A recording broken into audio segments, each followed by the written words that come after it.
the more you put into it, the more you're going to get out of it. There's people that we had in our class who, just sort of cruised through university, finished their projects, but they didn't put a whole lot of effort into it, and that obviously results in a certain grade or a certain mark. So the more you put into something, the more you're going to get out of it. And I think that obviously just happens with the rest of your life, especially when you own your own business or you have freelancing work. The more you put into it, the more you're going to get out of it.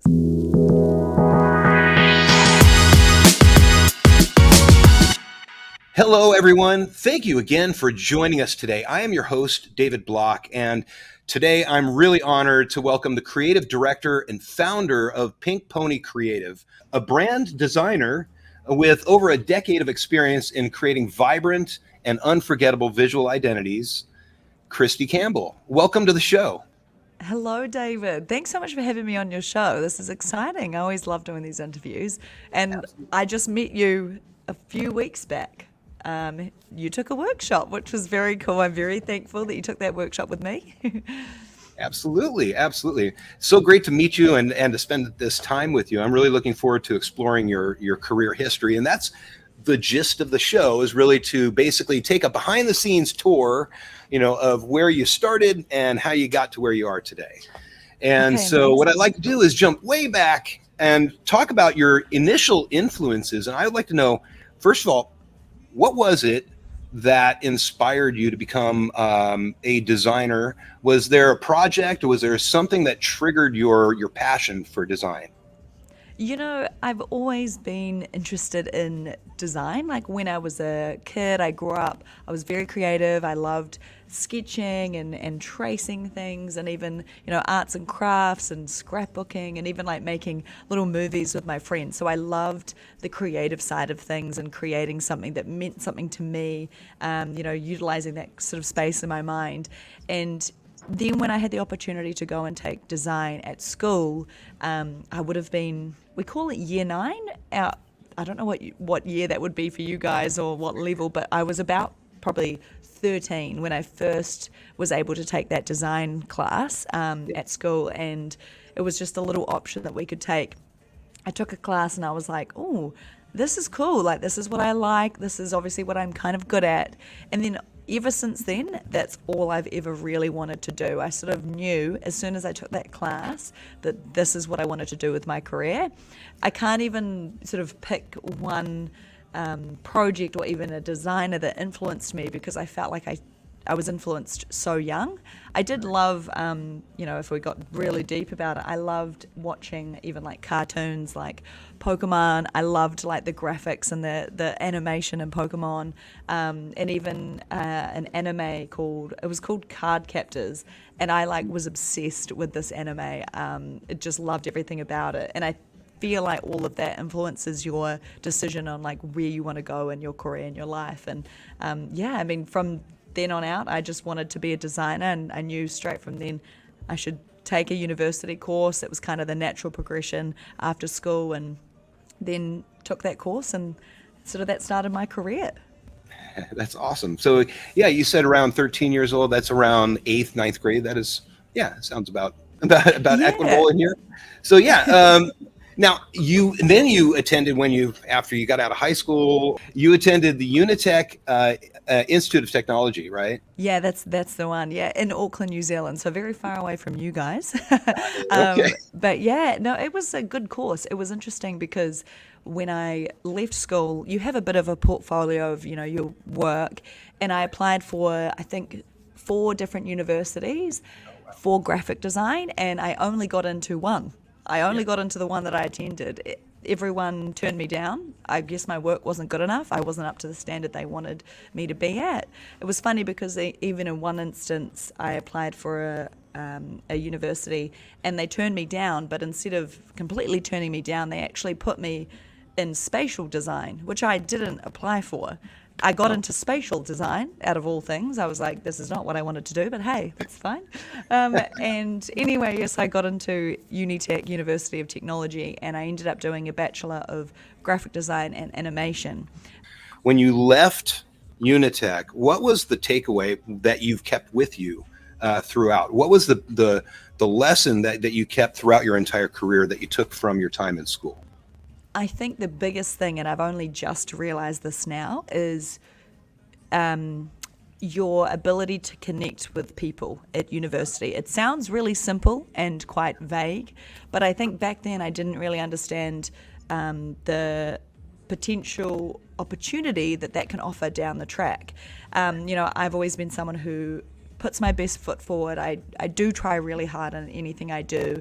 No matter, even if I don't get a good grade, I try hard, and I think that's the biggest thing that you can come out of that. And anyway, so during all of this, every instance that I connected with someone, I did put my best foot forward. I showed up as me in that moment, and that has paid off in the long run, because now down the track, I've realized that those connections you make at even university, even in your first jobs, can be hugely impactful later down in your career path. When I started Pink Pony, which was 7 years after my university degree, only then I started to realize how impactful all of those relationships at university and even in my first job actually mattered, because then they turned into new clients. They turned into people reconnecting with me now because they see what I do on social media, and they're like, I was in your university class, let's connect, or I was this or that. And I do think that is one of the biggest things I took away from university. So your connections, and then on the flip side of that is obviously just the more you put into it, the more you're going to get out of it. There's people that we had in our class who, just sort of cruised through university, finished their projects, but they didn't put a whole lot of effort into it, and that obviously results in a certain grade or a certain mark. So the more you put into something, the more you're going to get out of it. And I think that obviously just happens with the rest of your life, especially when you own your own business or you have freelancing work. The more you put into it, the more you're going to get out of it. So I think, honestly, university it taught me some technical skills, but it taught me more about like hard work, connections, and just putting your best foot forward in every way possible. If you're enjoying this video, please take a moment to hit that like button, leave a comment below, and subscribe to the channel so you won't miss our future videos. Thank you. Yeah, I have to absolutely agree with you on the networking aspect. I've made contacts that I am still now. I was in school. Let's say I graduated in 2004, sorry, and I still have the connections that I made from those days. Yeah, and I think it really sets you up for the rest of your life. I'm much more confident now, and even at university, I would have said I was relatively confident, but even if you have to put yourself out there a little bit and you kind of feel a little bit, I feel a little bit, uncomfortable going out there and trying to network and make new friends and introduce yourself, that can make a huge difference in the rest of your career. And doing all those little things at that point can just help you become more confident down the track as well. Right. Very good. Yeah, absolutely. So let's talk about your first professional experiences after graduating from Unitec. What were your first steps into the creative industry? How did you find work? And could you talk about a couple of projects or clients that you worked with at that time? Yeah, so I like talking about this because I think when people see, Pink Pony now, I have a business, I've, got a bit of an audience online, they think it was easy, or I might have just fallen into this, but actually it was really hard, especially when I left university. I left university and then I spent probably 6 months trying to find a job, and I was not getting hired. My work was okay, it definitely wasn't the best and it wasn't the worst. I would say I would have been a good designer, but I wasn't anything crazy amazing where people hunt you down and say, I want to hire you. So I struggled at university. I could not find that first job. I was getting interviews, so I got to the process of the interview stage, but they all said the same thing. They said, you're a good designer, but you just don't have the right experience, which now I'm like, that is so frustrating because A, you're hiring a junior designer. You're literally going out there asking for someone with no experience, yet you want someone with experience. So it's very contradicting. And anyway, so I really struggled, and eventually it got to a point where my dad, who's a very connected man, he's done a lot in business, he said, look, this obviously isn't working. We need to go one step further. Maybe I can try and find you an internship somewhere through someone I know. And he managed to talk to a few people he knew, and then he actually got me an internship at a job I actually applied for but didn't get the role.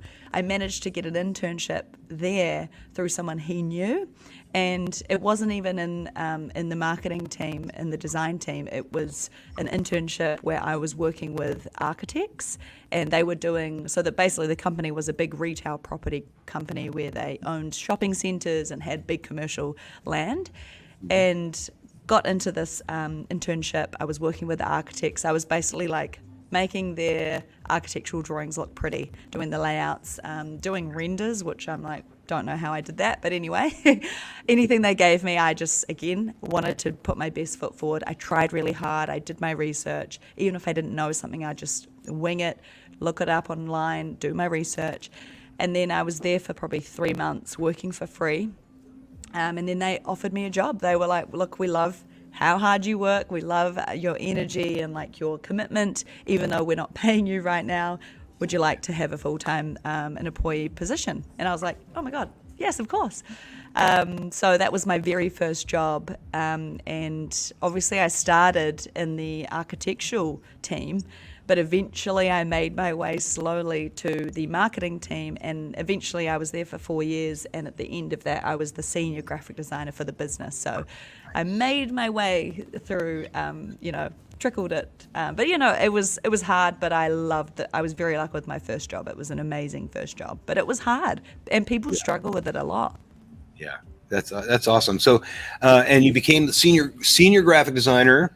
And what I've noticed looking at your resume is that you just continue to go up and up and up and taking steps upward that ladder of success.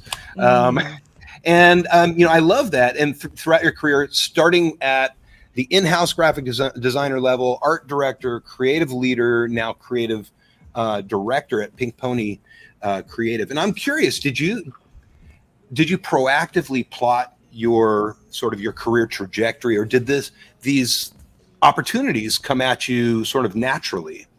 Yeah. I didn't plan like my career at all. I didn't even plan to start a business. It happened quite naturally, where there was only, so I was employed by 3 different companies before I owned my own. And only the last business that I worked for, they kind of approached me and they said, hey, look, we know you are an awesome designer. We would like for you to come on board. Would you like to take a job here? And that's when I sort of went into that role. And then with that role, I was working for a one brand business. I was finding myself very creatively uninspired. And then that's when I decided to start a 100-day design challenge to spark some inspiration and like ignite some fire back into me and learn new skills, create with different colors, fonts, etc. And then that was a slow progression because I started that and I opened an Instagram page called Pink Pony, not thinking it was going to turn into a business. And then during that time, I was asked by a few people on Instagram, oh, hey, look, I love what you do. Could you create me a logo? And I was like, ooh, okay, let's give this a go. And then that's how Pink Pony started. It was just the slow progression, which I think when I look back at my career, that's how I do everything. I do most things with just a small step-by-step ladder. And it's slowly over time have gotten me to this point. It's taken a while. I've been out of university for 10 years, so it's taken me a long time to get to a place where I just absolutely love what I do. I'm so proud of what I do. It takes time, but I love it. Wouldn't have it any other way. That's awesome. I'd love to hear, could you elaborate a little more on the 100-day challenge and how that played a role in starting up Pink Pony? Yeah, honestly, that was a massive pivotal point in my whole career because, as I said, I was working for a business where it was a one brand company. I worked in black, white, and green for 2 years in a row. I did not touch a separate color, which blows my mind. I'm like, I do not know how I didn't lose my mind earlier on. They were a great business, but I just lost the fire in me for creativity and design. And then that's when I was like, yeah, let's do a 100-day design challenge. So with the challenge, I get asked about it a lot because I think people also want to do a similar thing. I'd seen people do it online and I was like, oh, I could do this myself. So I opened an Instagram page, called it Pink Pony Creative, and I only had a few set of rules. And my rules were create a piece of work every day, no matter what it was, post it on Instagram. And then the other rule that I had was basically I sort of followed this kind of rainbow gradient of colors. You know how you've got your grid on Instagram, it's 3, 3, 3. So in the gradient, it went like red and then pink and then, purple, etc., whatever rainbow gradient. And that was the only rules that I stuck to. So everything I created, I almost created my own brief every day. I was inspired by everything around me. I created a logo for my local cafe. I created a logo for a surf shop local. And even things like I did photo collages and Photoshop, like a whole range of stuff. It wasn't just branding. Yeah. And during that 100-day design challenge, my skill level increased drastically. I learned so much because every day I was putting myself in a situation where I wouldn't know certain things. So I just YouTubed everything, figured things out as I went. And it just enabled me to not only learn new skills, but also create when I didn't feel like creating. Right. I was just forced into it because I was like, I have to do this. I have to finish it. It was by day 50, I was definitely over it. I was like, I could easily stop. But at that point, I'd gained momentum and there was a few people following me and I was like, I've got to keep going, just keep at it.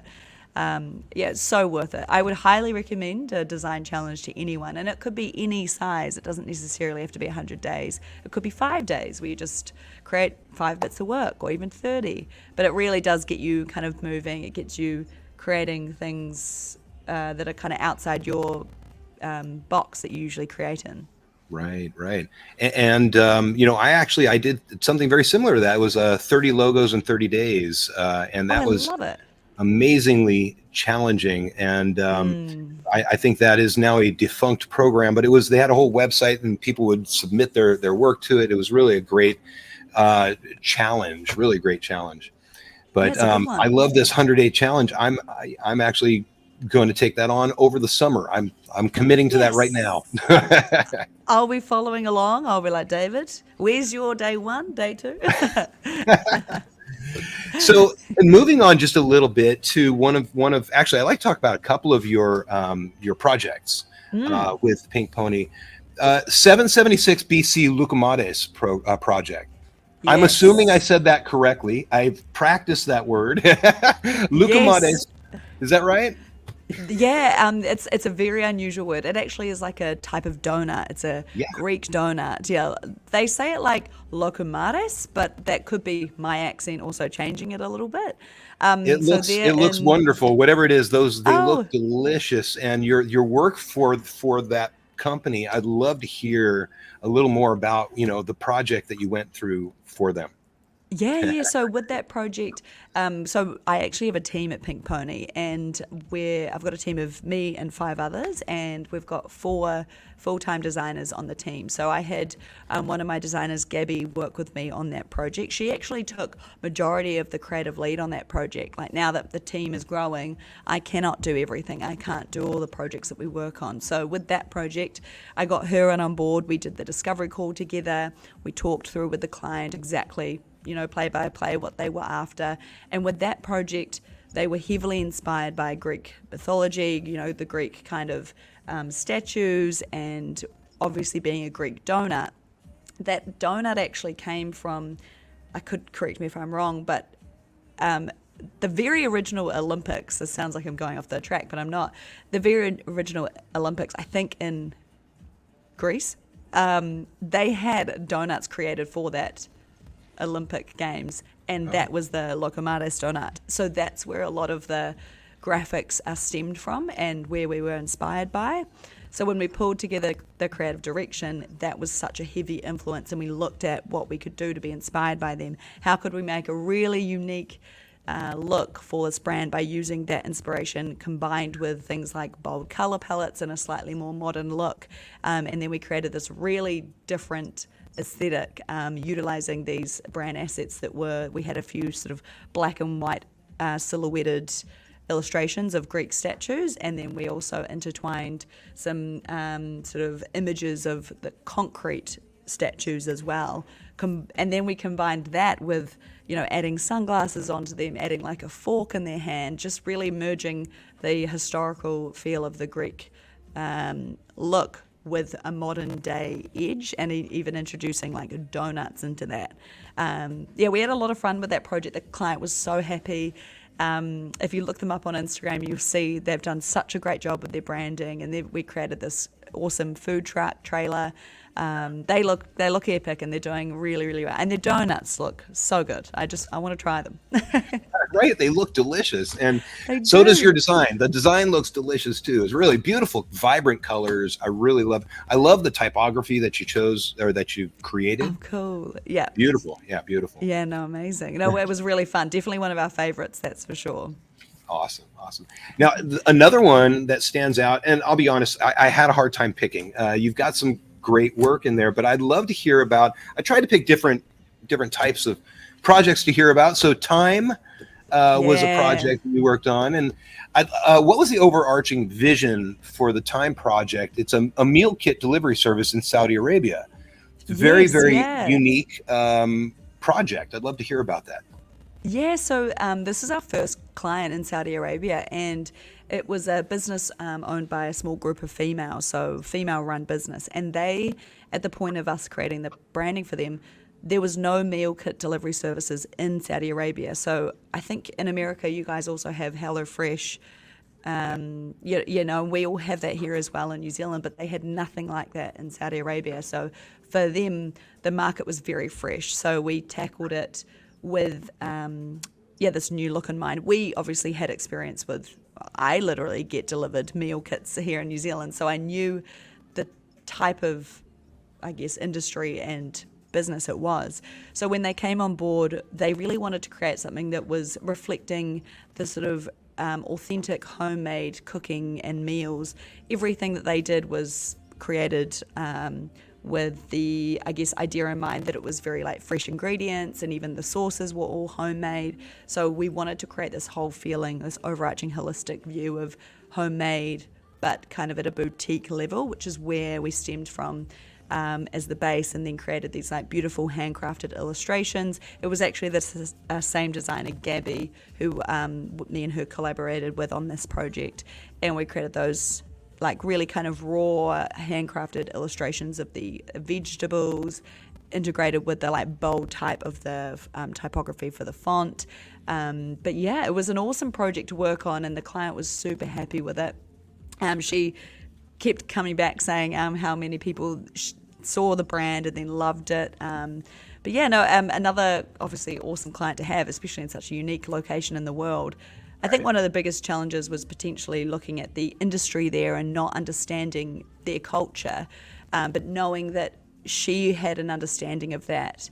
So combining our effort of our knowledge and branding and her understanding of the culture obviously plays a big part, and her being completely confident in going forward with what we've created helps as well. So it's wonderful. That's awesome. Now, I would like it if you could pick a project to talk about. I'd like to know if you could talk about one that gave you a significant challenge and maybe had to make you sort of reconsider your design direction, or some kind of a challenge. Could you talk about one of your projects? I do have a project I can talk about. I won't mention the name of it because it actually went quite badly, but I think it's an interesting lesson that I learned and that we learned as a business. So this client came to us wanting to create a drink brand, and they had already had their branding in place, and I was so excited for this because I was like, I really want to work with a drink company, creating a drink label. And so we brought them on board, and we actually changed our process a little bit to fit the client's needs. So we created, in the package that I proposed to them, we would create 3 alternative concepts of this label. And this was very different for the usual process we go through. We typically do creative directions, which are mood boards, and then we finalize that direction and create one concept. But in this case, we basically just said we'll create 3 concepts flat out with no creative directions. For some reason, I changed my process to fit their needs, which is obviously a lesson that I'll talk about that I learnt. So we started the project. The client was really excited. We were too. We did an awesome strategy call. They were so happy.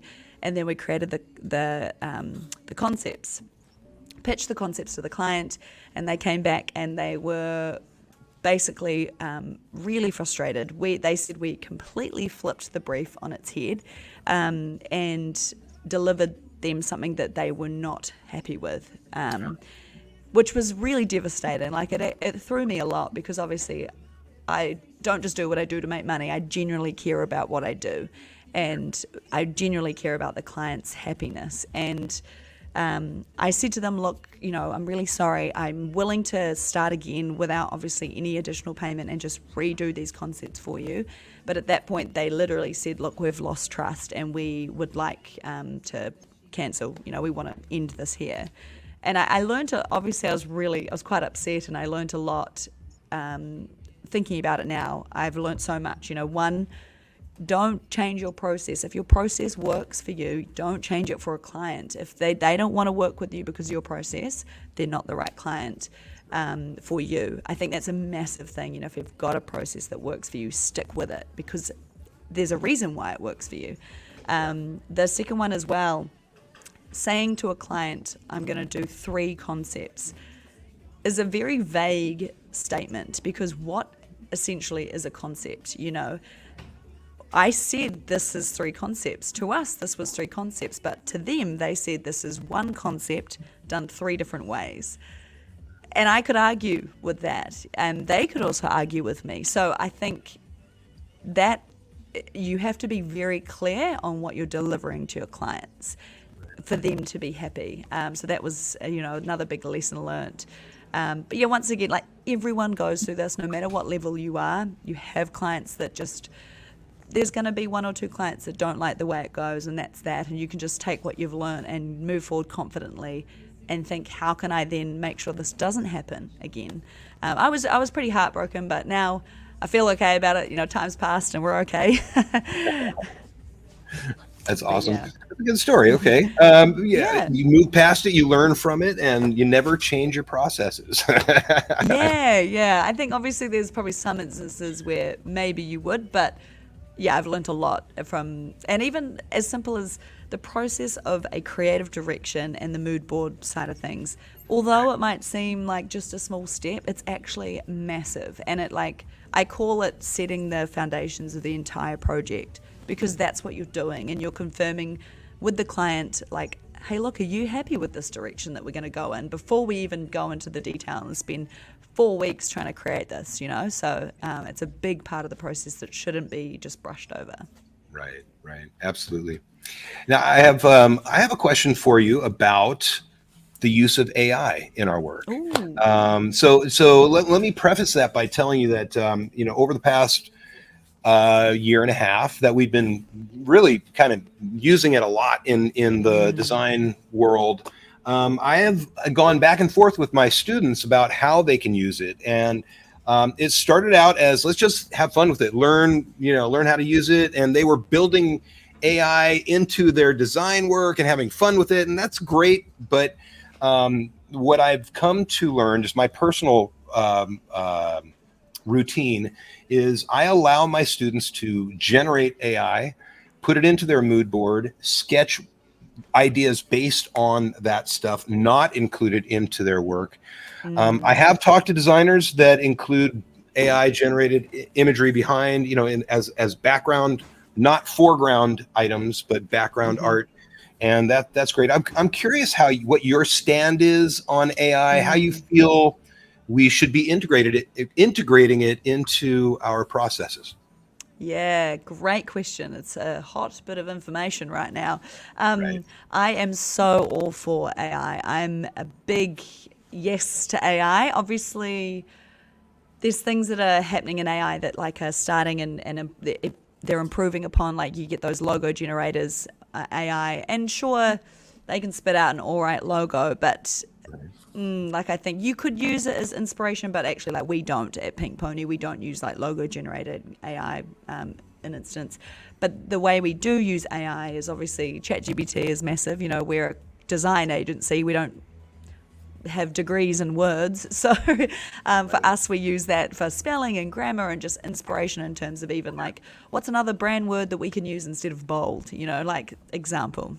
So that's really key with what we do. But we also use AI in terms of our brand proposals and our even our brand guidelines. We work with a lot of startup businesses, and a lot of these businesses, we're almost like one of the first touch points where they don't have brand photography yet. So how can we, as the brand designers, what do we envision the brand photography to look like? For example, if we're working with a sandwich company and they don't have any brand photos, we would then use things like Adobe Firefly to create, can you make us a sandwich photography in a studio that's like backlit with, purple sort of grease paper, so it looks on brand, but you're creating something for them that they could actually also use in their first instances when they launch their business. You can use Adobe Firefly commercially now. So that's how we use it. We use it to showcase what we feel the brand photography should look like. The other way we use it is using things like generative fill on our brand proposals, again for the same reason being a lot of our businesses we work with the startups, and also just to enhance images by making them feel more on brand. Like what can we add into the images they've provided us, or even other mock-ups that we create? How can we make them more on brand? Maybe it's as simple as having a flat lay on a table of the sandwich, a few utensils, but then maybe we want to add in the brand colors purple, and we want to add in a purple tablecloth, or maybe like purple tissue paper, to make it feel more on brand. So that's pretty much how we use it within Pink Pony. But I'm all for it. I think in general, we shouldn't shy away from it, because we're just going to get left behind. We should all harness it, all learn it, and then take what we need and what works well for us. Yeah, absolutely. And the chat GPT and the language models, the big fear for educators, obviously, is that students will use what they generate as their answers on a test or whatever, turn in generated answers rather than their own. And I actually have been I've been riding the fence back and forth with my students, and I just had a project where they were working on advertising, and they needed to generate a headline. And just as you said, I'm not a copywriter. I'm not training them to be creative writers, but if we plug in keywords and ask for a headline that's creative and within 8 words, we come up with a whole list of ideas. And this is really the way that I've taught them to use AI, rather than generating large blocks of text that they can then, you know what I mean? So, and I talked to them about the dangers and the benefits. So you got to keep all that stuff in your head when you're using this stuff, for sure. Especially when you're teaching teenagers how to use AI, for sure. I could imagine how easy it would be to get sucked in on that and just be like copy paste. But yeah, like use it for inspiration and purely take the bits that you feel like works, and then like mesh it with your wording. And you do see like words like unleashed and there's so many words that I see over and over again everywhere that ChatGPT seem to love. But you just have to watch out for those ones, and then you can even train it to like talk in your tone of voice, which can be really helpful as well. Yep, absolutely. Well, Kristy, guess what? We've made it right to the end of the show already. It went so quick. I know. It went so fast. I have one final question for you, though. And that is, what advice would you have for students, whether they're coming out of high school or college, just new designers aspiring to make a career in branding or design? What would you say to these people? Oh, so many things. A couple of quick fire tips. Get your ass on social media, whatever you do, in whatever shape or form it is, whatever platform. So get your ass on social media. Understand that your network and your connections now will affect you in the future. So put your best foot forward in every way possible, no matter what. There's 2 quotes that I always like to end on. So one of them is opportunity dances with those on the dance floor. So you have to get yourself out there to get the opportunity. Nothing's going to come to you if you just sit on the couch. And then the last one as well is you're far too smart to be the only thing standing in your own way. Because I think so many of us hold ourselves back and internally tell ourselves that we can't do it, we're not good enough, we're not the best designer. But, you know, that's where we're stopping ourselves from getting out there. So, yeah, those would be my little tips. Excellent. Thank you. That's beautiful advice. I really appreciate it. And I value your time. Thank you once again for being on the show. No, thank you so much, David. Loved it. If you have any other questions or your students have any questions, tell them to feel free to get in touch with me. I will. Absolutely.